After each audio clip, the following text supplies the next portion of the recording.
सब अपनी आंखें बंद कर लें, एक लंबी गहरी सांस लें और सांस छोड़ते छोड़ते ओम का उच्चारण। ओ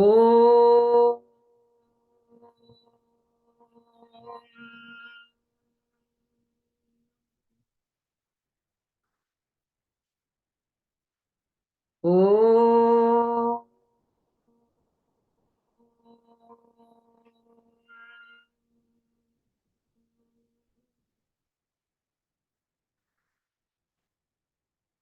ओ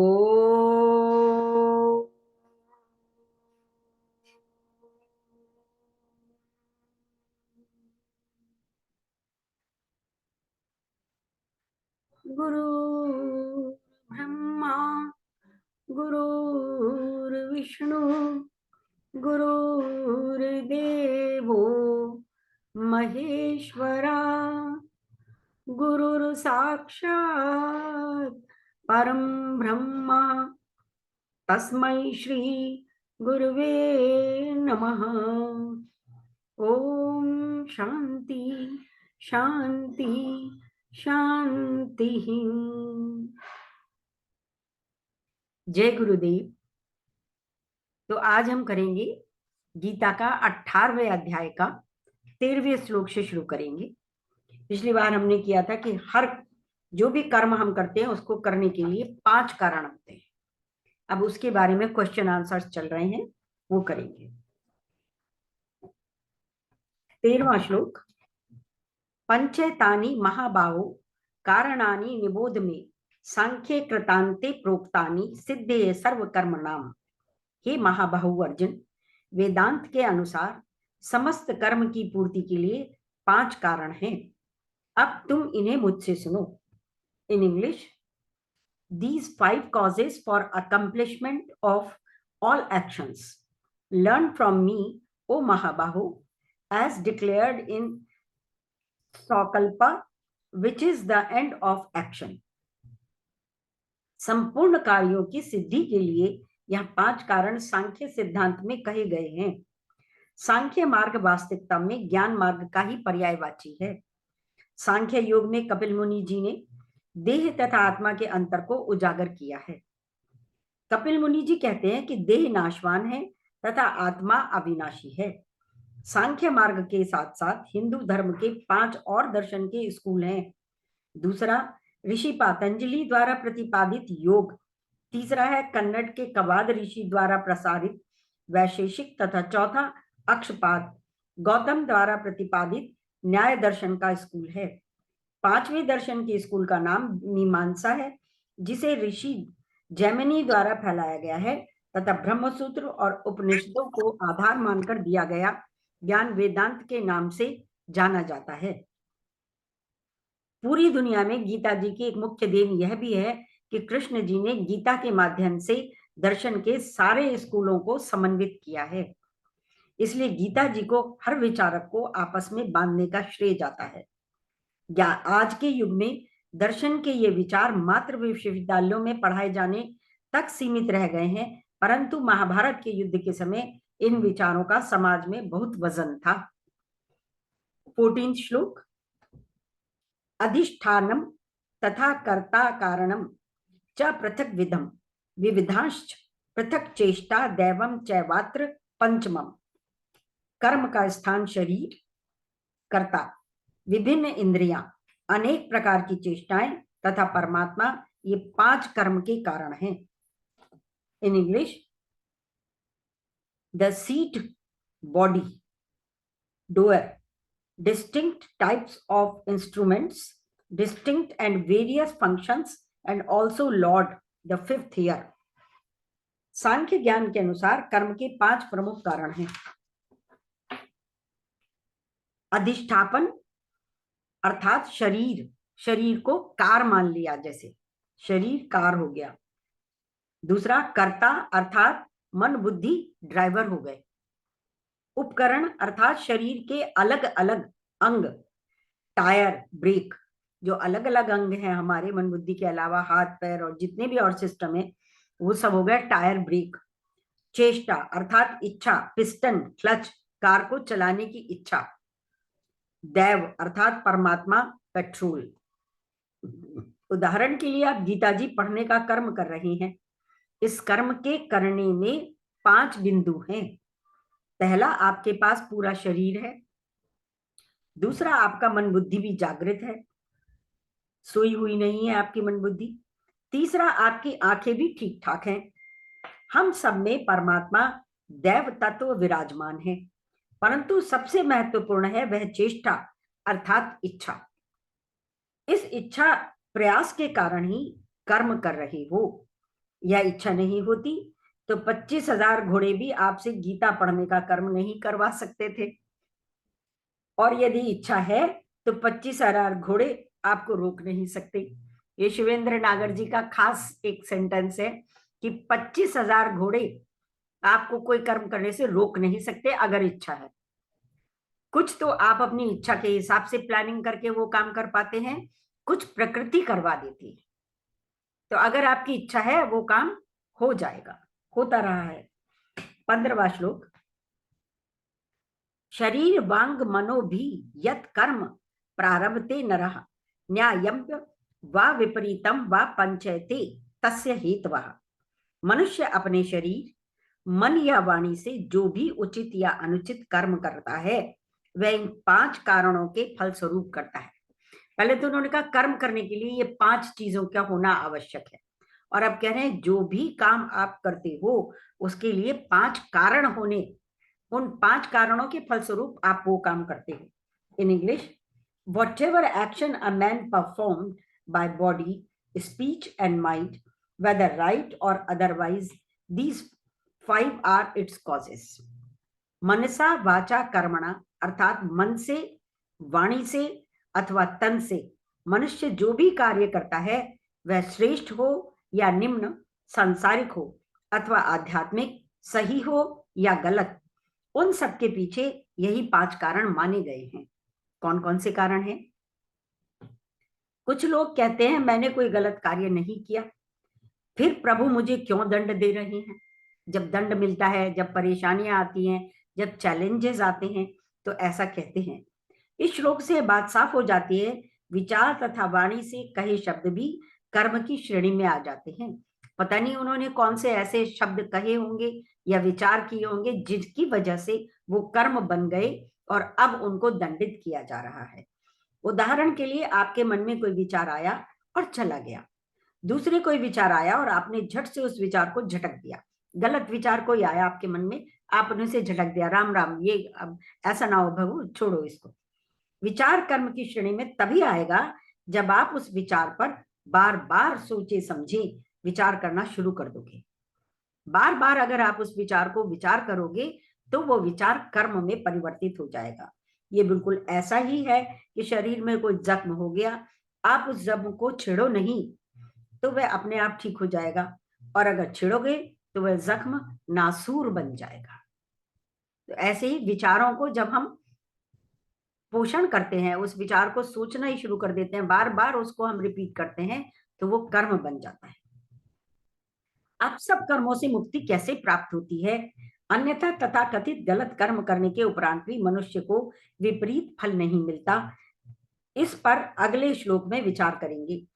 तो अब इससे मुक्ति कैसे मिले गलत कर्मों से, उसके लिए अब अगले श्लोक में वो बता रहे हैं कि आपको बताया जाएगा कि कैसे मुक्ति मिल सकती है। 16वां 16, तत्रैवं सति कर्तारम आत्मानं केवलम तु यह पश्यत्य कृत बुद्धि वन स पश्यति दुर्मति ही। अतएव जो इन 5 कारणों को न मानकर अपने आप को ही एकमात्र कर्ता मानता है वह निश्चय ही बहुत बुद्धिमान नहीं होता और वस्तुओं को सही रूप में नहीं देख सकता। इन इंग्लिश,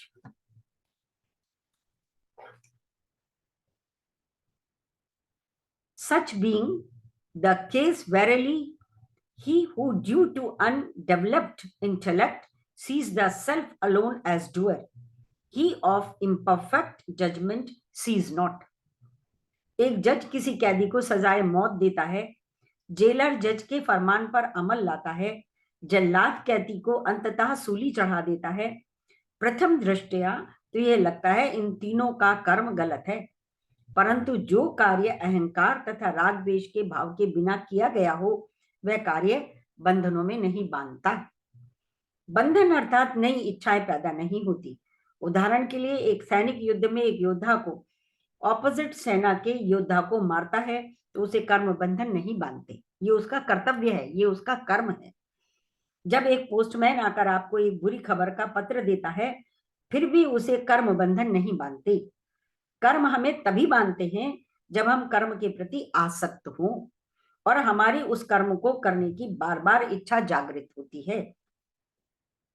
युद्ध में योद्धा इस भाव से कर्म नहीं करता कि मैं कर रहा हूं। वह तो यही सोचता है कि देश ने मुझे इस कर्म के लिए निमित्त बनाया है। इसी तरह साधक जो भी क्रियाएं करता हो वह यही सोचता है कि प्रकृति ने मुझे इस कार्य का निमित्त बनाया है। आपके सारे कर्म धर्म पर धनार्पण या परिवारार्पण समाजार्पण की जगह ब्रह्मार्पणम होने चाहिए। जब आप सब ब्रह्मार्पणम कर्म करते हैं तो आप बंधन मुक्त हो जाते हैं।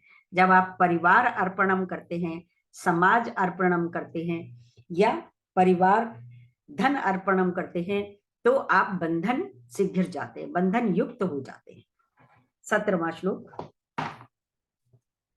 यही सोचें कि ये परमात्मा ने मुझे इस काम के निमित्त बनाया है, ये कर्म मुझे दिए गए। यस्य ना हंकृतो भावो बुद्धिर यस्य न लिप्यते हत्वापि सा इमाम लोकान हंति ना निबध्यते। जो मिथ्या अहंकार से प्रेरित नहीं है, जिसकी बुद्धि बंधी नहीं है, वह इस संसार में मनुष्यों को मारता हुआ भी नहीं मारता, ना ही वह अपने कर्मों से बंधा होता है। Free from egoism notion, he whose intellect is not tainted even by killing these people, he kills not, is not bound. उसने मारकर भी वो मारता नहीं है, इसलिए वो बंधन युक्त नहीं है। अहंकार, लगाव, क्रोध, लोभ इत्यादि मन के भावों से पूजा भी की तो वह हमें कर्म बंधनों में बांधती है। कहते हैं ना, आज हम ये करना भूल गए, आज हम ये करना भूल गए, आज हमारे पास समय नहीं है, तो कर्म बंधन हो गया। जितना करो उतना भाव से करो। परंतु निरंकार भाव से युद्ध भी लड़ा हो तो वह कर्म बंधनों में नहीं बांधता। पूजा भी अगर आपने भावों से, क्रोध से, लगाव से, लोभ से करी है तो पूजा भी बंधनों में बांधती है। लेकिन अगर युद्ध भी लड़ा है आपने और तो वो कर्म बंधनों में नहीं बांधता। अहंकार भाव यानी मैं कर रहा हूं तथा मैंने किया। निरंकार भाव अर्थात मैं मात्र निमित्त हूं। प्रकृति ने मुझे इस कर्म के लिए नियुक्त किया है। यह भी कि इस कर्म में हजारों व्यक्तियों ने मुझे प्रत्यक्ष अथवा अप्रत्यक्ष रूप से सहयोग दिया है। पहले भी एक एग्जाम्पल आया था कि अगर आपने एक चपाती बनाई तो आप बोलते हो चपाती बहुत ही कुरकुरी, बहुत बढ़िया और बहुत मुलायम भी बनी है, तो आप कहते हो मैंने बनाई। तो आपने जब बनाई तो उससे पहले कितने लोगों ने उस चपाती को बनाने का सारा आपकी तैयारी कर दी। किसी ने गैस का इजाद किया, किसी ने जो है खेतों में गेहूं उगाकर उसे पीस कर आपको दिया, किसी ने कुछ पानी मिला, सब चीजों के सहयोग से आपने वो चपाती बनाई। तो ये अहंकार ही है कि मैंने बनाई। मेरे साथ बहुत सारे लोगों ने, जिनका मुझे एहसास भी नहीं होता, इतने सारे लोगों का सहयोग है, तब एक चपाती बनती है। जीवन का लक्ष्य अपनी वासनाओं को निर्मूल करना है और अहंकार भाव उन वासनाओं को बढ़ाता है, जबकि निरअहंकार भाव उन वासनाओं को धीरे धीरे खत्म करता है। जब आप पोलाइट होते हो, जब आप सरल होते हो, जब आप दूसरे की बात समझने की स्थिति में होते हो, तो आपका धीरे धीरे वासनाएं कम हो जाती है, अहंकार निर्मूल होता जाता है। तो जान लीजिए आपके सभी दुखों का, बेचैनी का कारण अहंकार और इच्छाएं हैं। जब आप अहंकार में होते हैं तो कर्ता भाव में होते हैं तथा तभी आप यह समझते हैं कि मैं ये कार्य गलत कर रहा हूं, इसका मुझे पाप लगेगा। परंतु जब प्रकृति ने आपको युद्ध के निमित्त चुना है तो आप अपने को निमित्त मानकर युद्ध करो तो कोई पाप नहीं लगेगा, ना ही कर्म बंधन होगा। 18वां श्लोक। ज्ञानम ज्ञेयम परिज्ञाता त्रिविधा कर्म चोदना करणम कर्म करतेति त्रिविधा कर्म संग्रह। ज्ञान, ज्ञेय तथा ज्ञाता, ये तीनों कर्म को प्रेरणा देने वाले कारण हैं। इंद्रियां, करण, कर्म और कर्ता, ये तीन कर्म के संघटक हैं। Knowledge, known and knower are the threefold impulse to action, while instrument, action and actor are the threefold constituents of action. आप इस समय गीता जी रूपी यह पुस्तक पढ़ रहे हैं। इस पूरी पद्धति के तीन प्रमुख बिंदु हैं। पहला, आप पढ़ने वाला, जिसे इस श्लोक में ज्ञाता कहा गया है। दूसरा, यह पुस्तक पढ़ना अर्थात ज्ञेय, जिसको आपको जानना है। जब ज्ञाता का संबंध ज्ञेय से होगा, तत्पश्चात तीसरा बिंदु प्रकट होगा और वह है पुस्तक का ज्ञान। ज्ञाता और ज्ञेय जब दोनों मिलेंगे तो ज्ञान प्रकट होगा पुस्तक। जब तक पहले दो बिंदु नहीं मिलेंगे तब तक तीसरा बिंदु नहीं उभरेगा। जीवन का नाम अनुभव धारा है। अनुभव धारा यानी अनुभवों की एक श्रृंखला। आपने पानी पिया, पानी का पीना एक अनुभव है। इस अनुभव ज्ञान के लिए सबसे पहले पानी चाहिए, जो ज्ञेय है। दूसरा, आपका होना भी जरूरी है। उदाहरण के लिए, आप कोमा में हैं और आपको पानी पिलाया जा रहा है, तो आपको पानी पीने का अनुभव नहीं होगा, क्योंकि आपकी मन बुद्धि वहां उपलब्ध नहीं है। ज्ञाता प्लस ज्ञेयम इज इक्वल टू ज्ञानम, अर्थात वस्तु प्लस व्यक्ति इक्वल टू अनुभव। इन तीनों बिंदुओं को कर्म की प्रेरणा का नाम दिया गया है। इस श्लोक में कृष्ण जी एक और शब्द का प्रयोग कर रहे हैं, वह है कर्म संग्रह। कर्म की प्रेरणा अंतर्मुखी कर्म के विषयों में अधिक कारगर लगती है। कर्म संग्रह में बाह्यमुखी क्रियाओं का अधिक बोलबाला होता है। सबसे पहले आपको कर्म की प्रेरणा मिलती है, तत्पश्चात आप कर्म को कार्यान्वित करते हो। कर्ता अर्थात आप जब अपनी इंद्रियों का संयोग लेकर कोई क्रिया करते हो तो कर्म संग्रह होता है। कर्म संग्रह का अर्थ है कर्म की पूर्ण आहुति। जीवन के दो पहलू हैं, बाह्य कर्म और भीतरी कर्म। गीता जी के इस अध्याय में ज्ञान और कर्म विभाजित किया गया है। भीतर के कर्म को ज्ञान कहा है, तो बाहर के कर्म को क्रिया। ये बाहर और भीतर के दोनों कर्म ही हमारी अपनी वासनाओं के अनुसार होते हैं।